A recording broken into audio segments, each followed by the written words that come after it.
Sobrang lawak po rito. Iba-iba pong apelyido, iba-ibang pangalan. Pero nagkakaisa po sila laban sa mga sumasakop sa ating bansa. Nandito po tayo sa loob mismo ng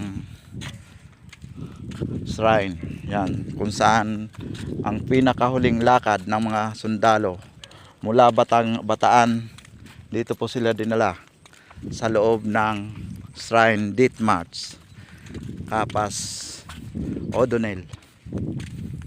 Yan mga lods, oh, ganda. Ang dami, ano na po ito, Pinas sila. Alphabetical po talaga. May mga sarhento, sipil, iba-iba. Lahat po ng baka may mga kamag-anak pa po tayo dito sa sobrang dami.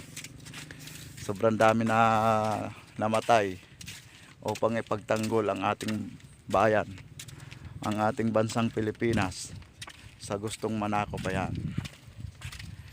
Sobrang lawak po mga lods. Yan. Yan, maraming salamat lods.